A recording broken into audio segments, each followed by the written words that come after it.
Hey there, sweetheart. You're back early. I didn't even have the opportunity to figure out dinner yet. You have a nice day? Baby? Is something wrong? You're all hands and arms, darling. Are you not feeling up to talking today? Yeah? Are you okay? Good. Just not feeling like making words? Is the day catching up with you and making you feel a little overstimulated again? Gotcha. Is it a no touching or lots of touching kind of day?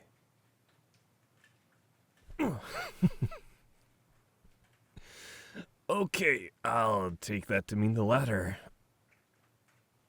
One great big hug for my angel coming right up.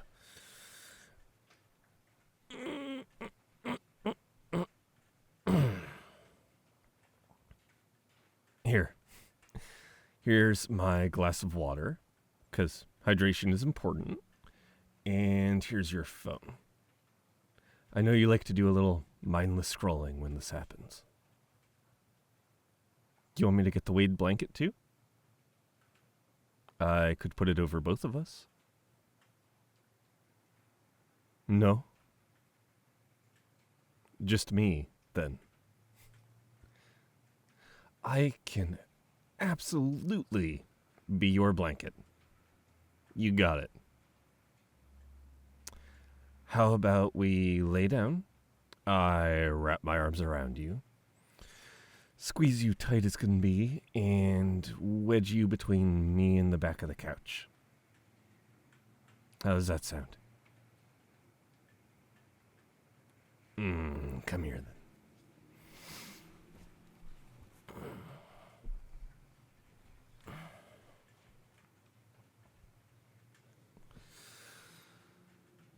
All right. Are you cozy? Want me to hold you closer? You just tap or pinch me if there's anything wrong or you need anything, okay? What do you want? Do you want me to be quiet and let you play on your phone in peace?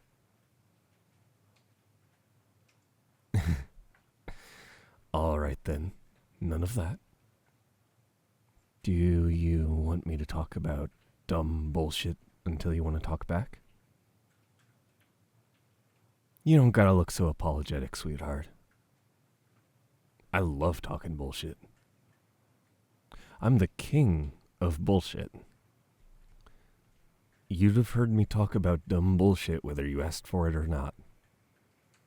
This just means you're not going to interrupt me.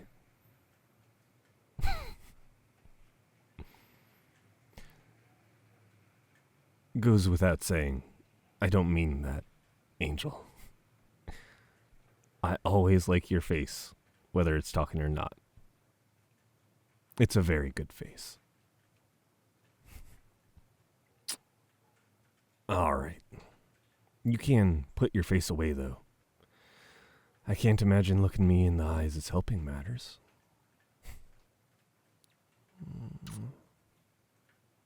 Let's see. Well, I had a super chill day at home for my day off. Did I leave the house at all? Oh, yeah. I went grocery shopping today. Got a new flavor of Oreos, because I'm a daredevil like that. I got some of that ice cream you like, because I may have finished off what we had this morning. Don't look at me like that. I bought you more. And I bought all of the ingredients we need for my sister's birthday dinner this weekend. Now all we need to do is go to the bookstore and get her a gift. And actually make her something. Do you want to come to the store and help me choose?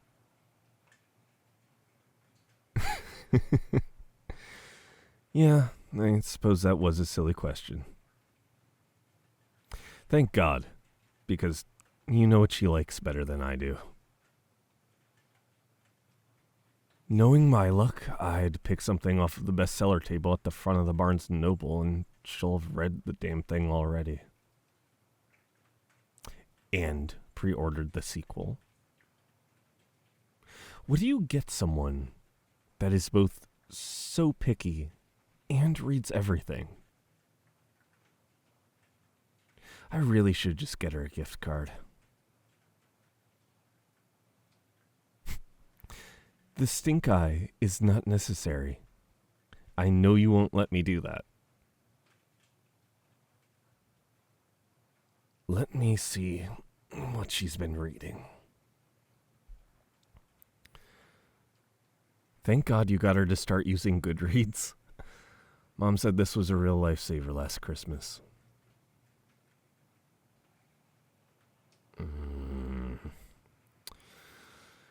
Now only if she'd use the want to read function and make my life easier. Let's see. She seemed to really like a book called Where the Crawdads Sing. Does that help us at all?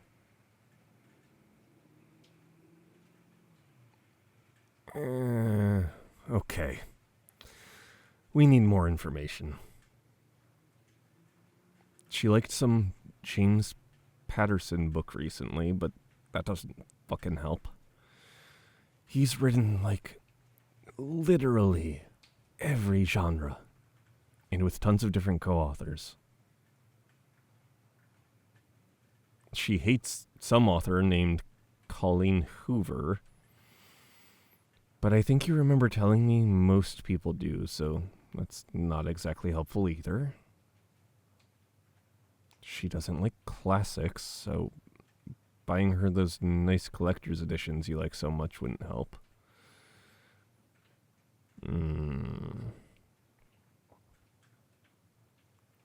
She kind of liked the Stephen King book we got her last time, but she only gave it 3 stars. Taste doesn't run in the family, I suppose, but 3 stars for The Shining?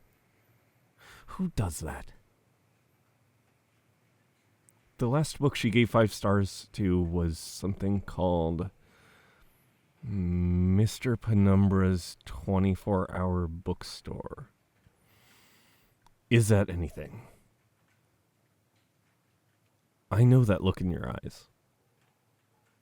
Do you actually have an idea? Oh, thank God. What would I do without you, Angel? Die, probably. Resign myself to being the least favorite child. I wish I could say I was the favorite, but we all know my parents love you the most. I'm just proud that I'm a close second by virtue of having introduced you to them. All right. We will get whatever you think is best from the store. Put it in a nice bag with a card, and that's that. Did I tell you I decided what to make for her? Yeah, I don't know what she has against birthday cake, but she's the birthday bitch, you know?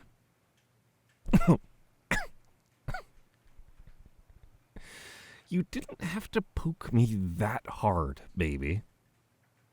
She calls me worse all the time.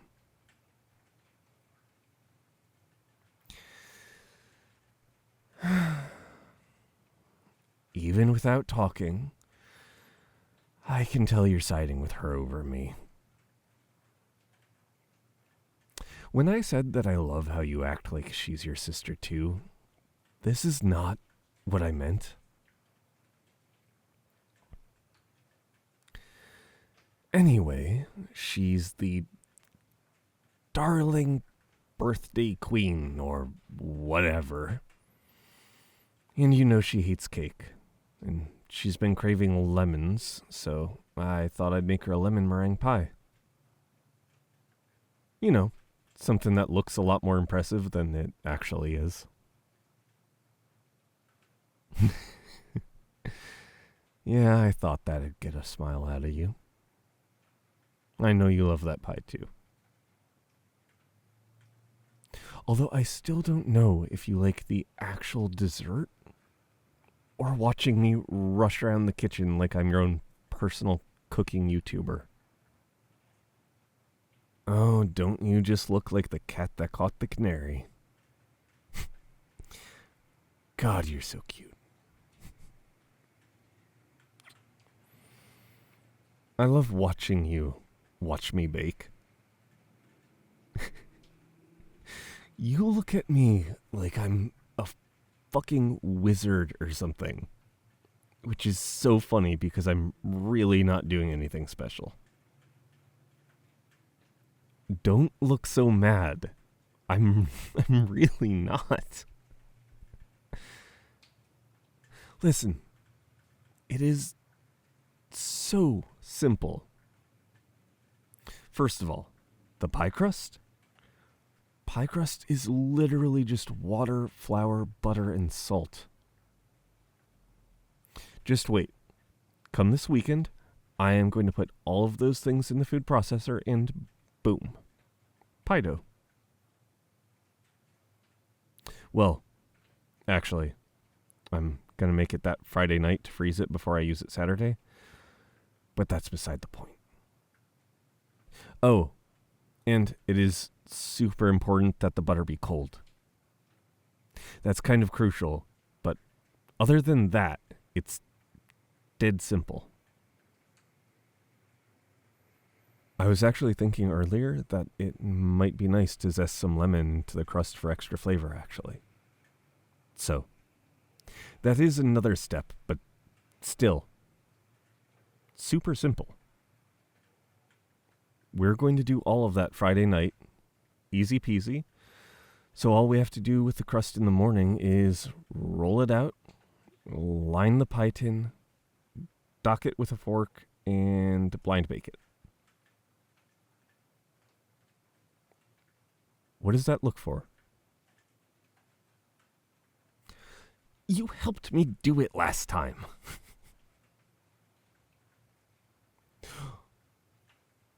I know what this is. This is that weaponized incompetence that all the podcasters talk about. You are pretending to be useless in the kitchen so you can watch me do all the work. Is that all I am to you?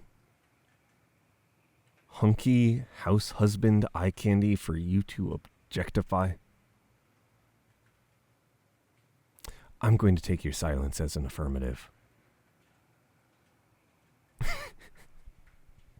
No. I'm kidding, baby. Well, half kidding. I like it when you objectify me. Besides, I know you can help me. But after all the complaining last time when you got lemon juice into your paper cut, it's probably better if you watch and learn. And when you sit on the kitchen counter all cute and attentive like that, you're the eye candy of the house, not me.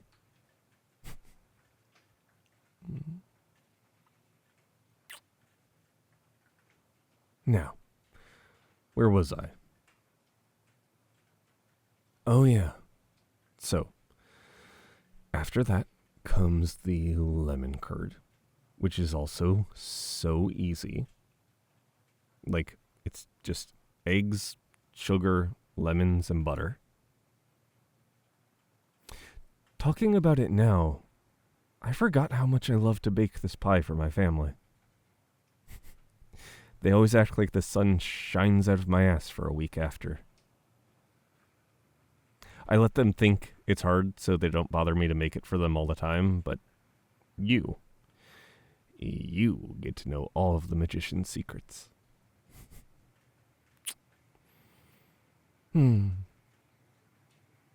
I suppose that makes you my cute magician's assistant.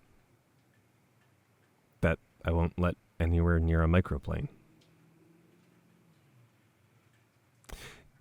Yeah, no, don't pout.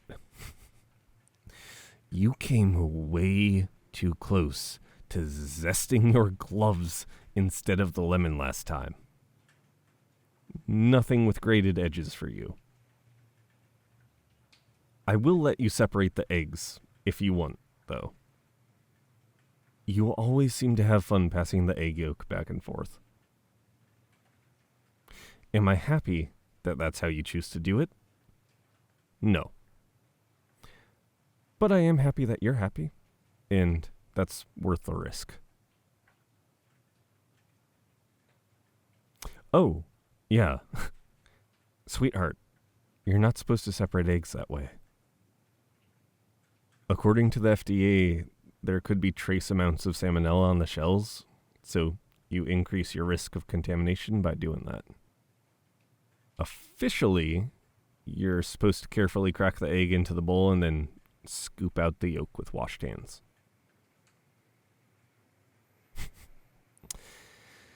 Yeah, I figured you wouldn't like the sound or texture of that, so I never pushed it. They make little suction-type gadgets that can do it, so you don't have to use your hands, though. Apparently, you can also do it with an empty water bottle. But you always look happy to do the thing with the shells, and I am not in the habit of stopping you from doing little things that will make you happy. You can do that if you want help. I'd say you could stir the lemon curd while it cooks, but I'm pretty sure you'd sneak tastes of it before it's done. No puppy dog eyes. That's where I draw the line. Before it is fully cooked, those are raw eggs. You cannot eat them. Also, you eat way more of it than you tell me. And then I worry I won't have enough for the pie. The ratio of curd to meringue is crucial. I said no puppy dog eyes. You are a menace. You are so cute and so illogical, and I like you so much. It's a good thing I bought extra lemons. I'll make a double batch, and then if we have any leftovers, we can keep it in the fridge for you to eat. You're not allowed to eat any of the meringue, though. Nope. The eyes won't work this time. The whole thing with lemon meringue pie is the fluffy white peaks on top. And it's going to be a lot less impressive if you sneak some out of the bowl. Like I said, ratios. And again, raw egg. My sister would be really disappointed if you miss her birthday dinner because you couldn't wait the 10 minutes it takes for the meringue to bake. Besides, you're lucky I let you anywhere near that stuff considering what happened last time.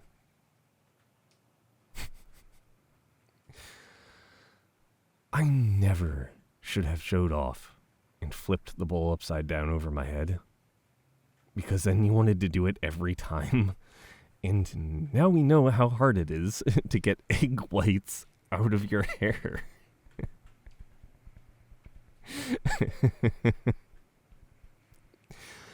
Feel free to try it again by all means. My mom loved the silly pictures I took of you. And I even made one of them my lock screen. I might ask you to put the meringue on the pie, though. All joking aside. The swirls you make always look nicer and neater than mine. You are, admittedly, a lot better at presentation than I am. Between your decorating and my, well, everything else, we'll make a great birthday pie. No sweat. Oh.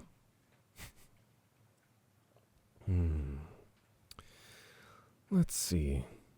What else can I bullshit about? You know, thinking about my sister had me going down memory lane all day. So, I've been thinking about old stories from when we were kids. Like, did I ever tell you why I was so scared of our attic until I was like 8 years old? Oh, God. I haven't? How have I never told you this? Oh, you're going to understand why I call her the birthday bitch. All right. She was mean to me. All right. Picture this, okay? I'm roughly 5. I'm a little kid, and our house back then was old. It had old pipes and wood supports that would creak and moan when they settled. But I didn't know that. I was a fucking toddler. All I knew was that my house was making scary-ass noises and that I didn't fucking like them. So what does little 5-year-old me do? He doesn't want to bother his mom or dad with dumb questions, so he goes to his big sister for help like a naive fool. If I was 5, she would have been like about 10 or 11, which, I don't know if you know, is when children start to be mean on purpose. Of course, I didn't know that. I was, again, a toddler. So, I go to my big sister and ask her, hey, why do the walls in the ceiling sometimes make bad noises? Now, do I think she knew about settling foundations and termites and adjusting pipes by then? Of course not. She was 11. What I do know is that she wouldn't have told me the actual explanation for the noises, even if she did know. No, that would be nice and sensible and merciful. And she's never been any of those things. So what does she, a hellion in training, do? She tells little old me, oh, that's just the armies of spiders that live in our attic doing patrols. I know. That was the face I made too. And at first, I didn't believe her, because even for a kid, that's a crazy fucking thing to hear. I was like, there's no army of spiders. I would have seen all of them if there were. She says, like an asshole, you've seen some, though, haven't you, dumbass? In the corners with their little webs? Those are scouts sent to spy on us, to see who's a threat. And I'm just saying, I'm not the spider murderer. Don't look at me like that, baby. I used to be the heroic, big bad spider killer of the house, and that used to be a good thing.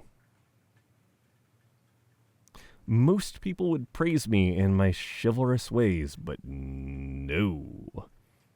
I get blessed with the one partner who insists I leave the spiders alive. And I do. Angel, I do leave them alive. I haven't killed a spider since the first month we got together. Well, there was that one time one fell onto my hand, but I think we can both agree that that was self-defense.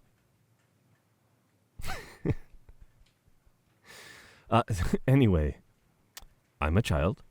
I've just seen Return of the King for the first time, which is usually a very fond memory. Not in this case. It's not.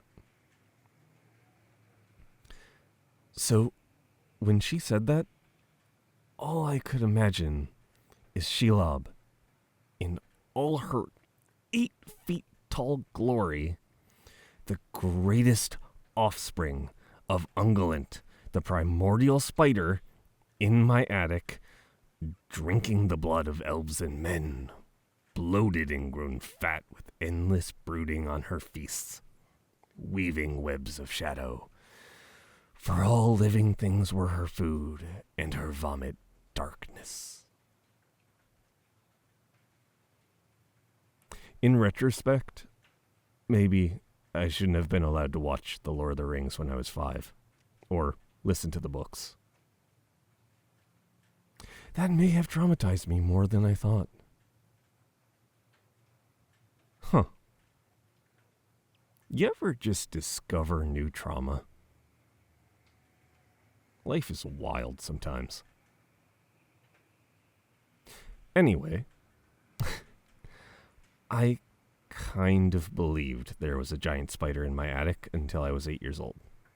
So, about 3 years.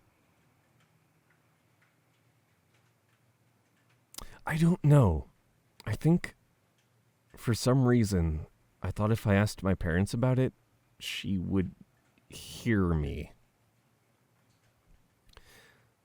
Like, as long as I didn't bring any attention to it, as long as I didn't mention it, I could fly under her radar. Then one day, my sister needs me to kill a spider. I tell her, abso-fucking-lutely not. Without the fuck, of course. I was 8. I'm not gonna piss off Shelob. And she has no goddamn clue what I'm talking about.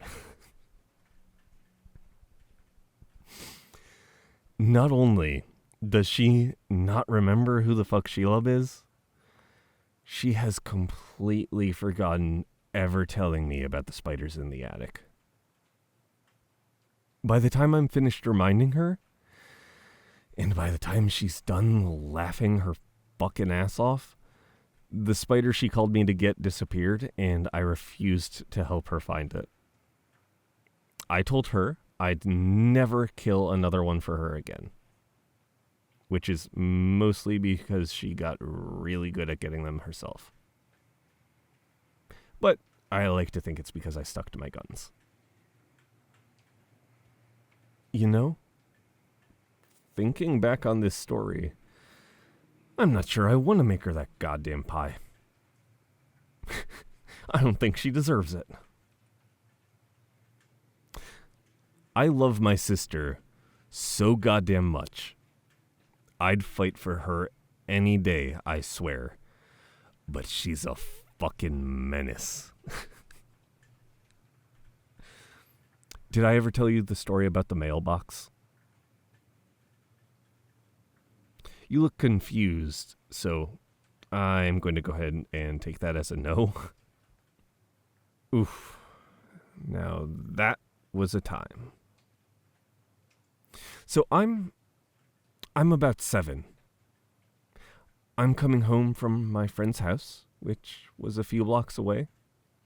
She's coming home from another friend's house in the other direction. She'd be about 12, which is a terrible age, okay? It really all went downhill once she got into the double digits. We meet on the sidewalk in front of our house and just stop because our mailbox is fucking missing. I shit you not. There is just this hole in the ground where our ugly orange mailbox used to be. I swear to God, she and I did a little double take. We whipped our little heads around like, hey, maybe we're in front of the wrong house, or maybe we forgot where that stupid thing has been our whole lives. A lot of hostility for a dumb metal box, I know, but that thing got me in a lot of trouble. So we're in the front yard, dumbfounded, standing there like some Jehovah's Witnesses scared to knock on a door, and that's when our parents pull into the driveway. It takes them a second to notice because for some reason their children are catching flies outside like deer in literal headlights. But they do. They see the big-ass hole in the ground, and they look as confused as we are. And my sister, the bane of my fucking existence, points a finger at me, looks at them, and says, "He did it," and books it into the fucking house. I knew it wasn't my fault. She knew it wasn't my fault. I know she did. But I was kind of a little demon growing up. I was always running around and fighting and punching trees. I collected as many knives as I could buy with all the birthday and Christmas money I could save. As many as Mom and Dad would let me buy, rather. I wasn't a bad kid by any means. Not mean or a bully. I just had a lot of energy that needed to get out. And a slight fixation on bladed weapons and flames. But what little kid didn't obsess over at least one freaky thing growing up? My sister had a thing for praying mantises. Absolutely drove my mom wild when she'd bring them in from outside. Anyway, they rip into me for a good 10 minutes. At the very least. Right there on the sidewalk. And I just kept saying, I don't know what happened. That I haven't been home since that morning. But obviously that sounds like a load of bullshit. Especially coming from me. That's what any and every kid says. Whether they're innocent or not. And if I'm being honest, I was almost never innocent. So Dad, he's about to take away my bike, my Game Boy, anything, if I don't fess up. He's mad. Oh, fucking definitely. But most of all, he just wants to know how the hell I did this. He's abso-fucking-lutely baffled. On his knees, got me by the shoulders, like, son, where did you put the goddamn mailbox? And me, I'm a little terror, like I said. So I'm this close to asking him if he looked up his own fucking ass. I had a potty mouth when I was a kid, obviously. And get in even more trouble. When my mom has the excellent idea to just call my friend's house. She confirms my story. Tells my parents she picked me up from school and that I've been wreaking havoc in their backyard for the last 4 hours. She tells them I couldn't have done anything like that. She hasn't so much as let me out of her sight since the last time. Oh. I may, or may not, have convinced her kids it'd be really fun if we were monkeys instead of people and if we lived in the trees instead of our houses. And it was fun, to be fair. Until her daughter fell out of the tree and dislocated her shoulder. That was a lot less fun. Anyway, they were totally calm after all of that, which was total bullshit. Did my sister get interrogated about where she was or hear anything about accusing me? Of course not. My parents had let out all of their steam harassing me and had none left for her, which I insist was on purpose.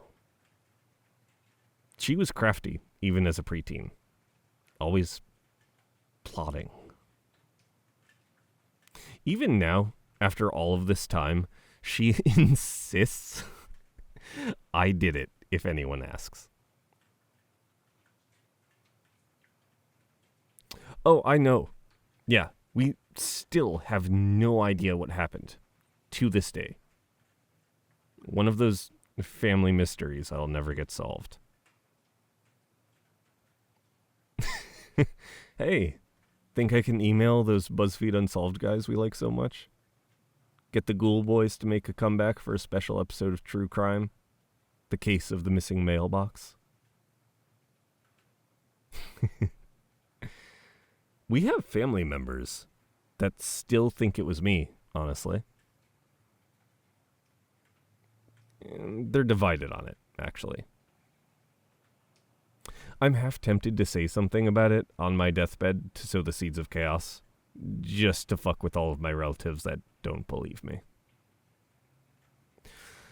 Although, if I'm being fair, again, I was a little bastard growing up.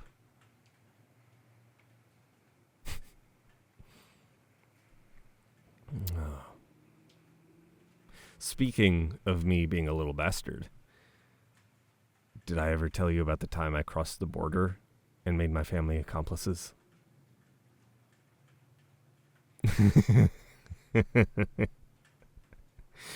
Oh my God.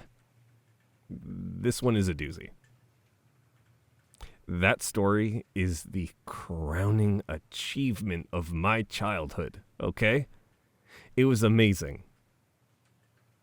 In hindsight, of course, bad. My aunt and uncle still haven't totally forgiven me. Even though mom and dad thought it was kind of hilarious after the fact. I love this story because I was just following my little child dreams. Going on a little journey, like all the Disney movies said. Just in a way that was vaguely... Well, no. Totally and completely illegal. Okay, so I'm about... Let's see. This was after the mailbox. I know that. But it was before I was old enough to know better. God, that could be any time. I want to say I was 9. I feel like I would have gotten in so much more trouble if I was in the double digits. So, I'm about 9 years old, and I've gotten past the phase in my childhood where I'm obsessed with knives. I know, you're thinking, babe, you've never stopped being obsessed with knives. What are you talking about? Sweetheart, you didn't know me when I was little, and I'm glad you didn't. That little motherfucker just could not get enough switchblades. He had a fixation. Me? Now? This is a very tempered, reasonable love of knives in comparison, I assure you. Anyway, at 9, I had moved on from bladed weapons. My new thing was animals. And it was any kind of animal, really. Big, small, herbivore, carnivore, fluffy, scaly. I loved them all. It was something new each week, and one week, I decided my greatest goal in this one short life I had on Earth was to meet and hug a moose. Now, normally, after a week, I would have moved on to something else. I was a kid. Kids are fickle like that. But that week, Moose Week, happened to also be the week that my aunt and uncle were going to Canada on vacation. In hindsight, that very well could have been why I got so fixated on moose. That would make sense, but then again, when do kids make sense?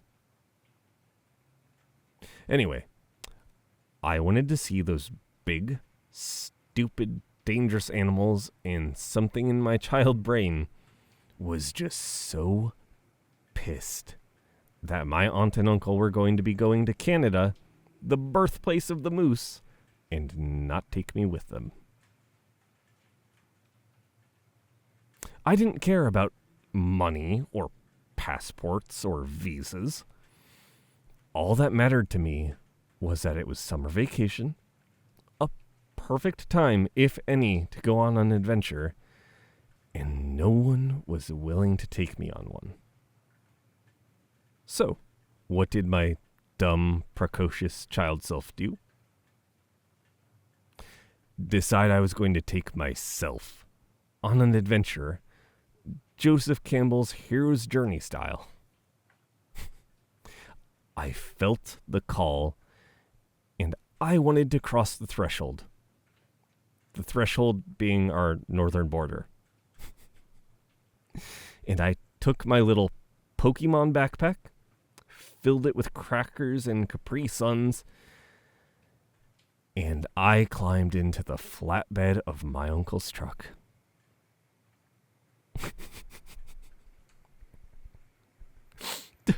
Don't give me that look, okay? I was 9. I didn't think about the danger or laws or, God, my own safety. I was just thinking about meeting a goddamn moose. You're absolutely forbidden from following my child self's example, no matter how cute your face is. Yes, that face, though very fucking cute, is not getting anywhere near the back of my truck while it's in motion. You know, despite the laws I was breaking, that was a surprisingly boring 11 hours. That's how long I was gone, apparently.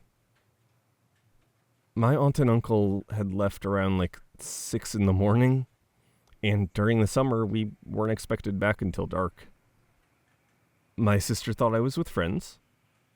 My parents thought I was with my sister.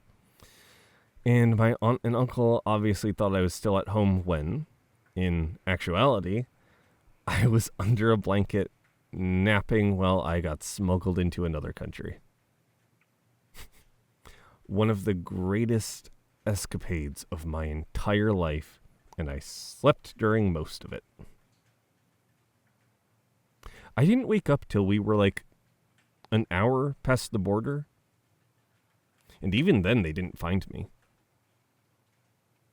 They stopped at a Tim Hortons because apparently that's what you do, And when they came back, they say I was sitting up, whipping my little head around with this baffled look on my face. They were confused. I was confused. They wanted to know how the fuck I got there, and I wanted to know where the fuck were the moose I was promised.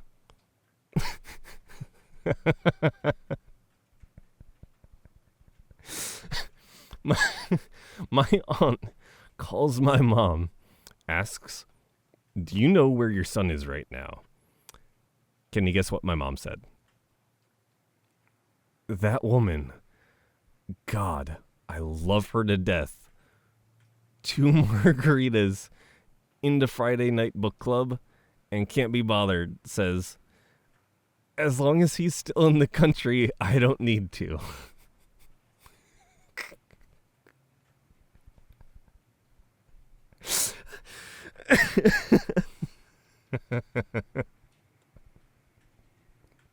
Meanwhile, my uncle is calling my dad, that poor bastard, and asks him the same question. Apparently, he just takes a moment, takes this deep, world-weary breath like he's regretting ever having had a son, and says, "He's with you, isn't he?"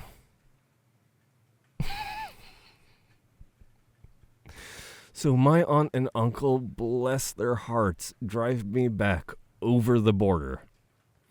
They meet my parents halfway because they were not letting me exist in Canada illegally any longer than they absolutely had to, and trade me off like contraband.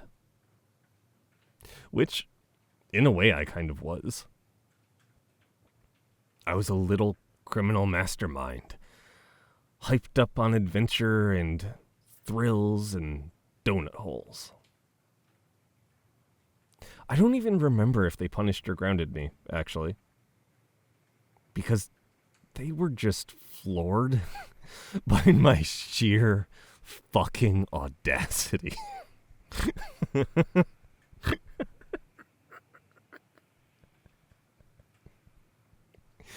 What punishment fits the crime when your kid literally stows away and smuggles themselves into another country?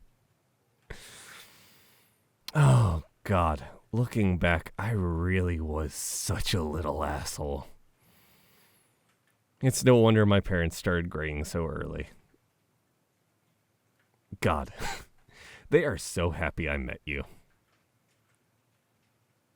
Yeah, they really, really love you.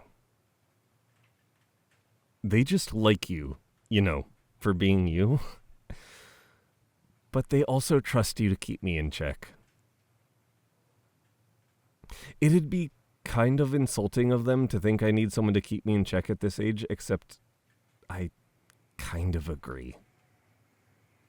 My mom and aunt were taking bets on me becoming a crazy dog person, honestly.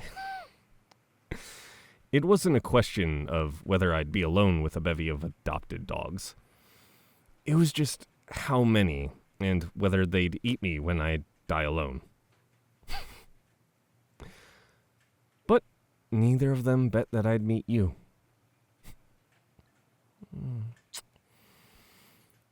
I had brunch with my mom and sister the morning after our first date. And I told them, I did it, you guys. I met the one. I met the love of my life. My mom didn't believe it. She thought it was going to be me and stolen animals for the rest of my life. But my sister, she got me. I don't know. I think it was something in my face or the way I talked about you. Or maybe weird sibling intuition.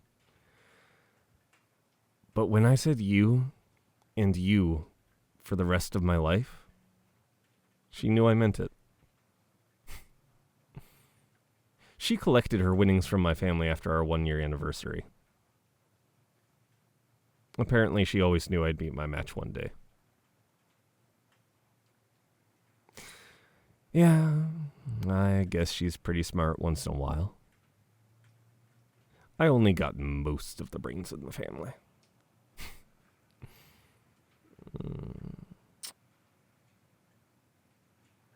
Hey. Miss that pretty voice of yours, baby. I get tired of hearing my own, if you can believe it. Hey. It's no trouble at all, darling. Whatever you need, whatever you want, you got it.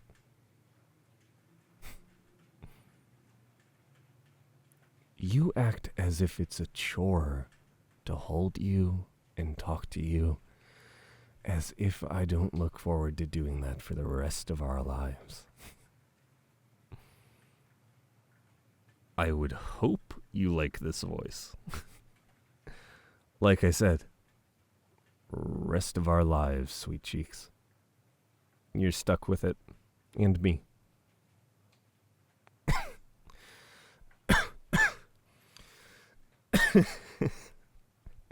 Unless I lose it, of course. Then you're just stuck with me.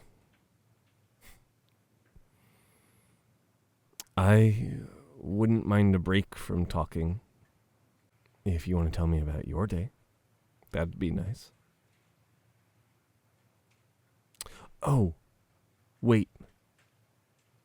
Baby, there's one more thing I needed to say.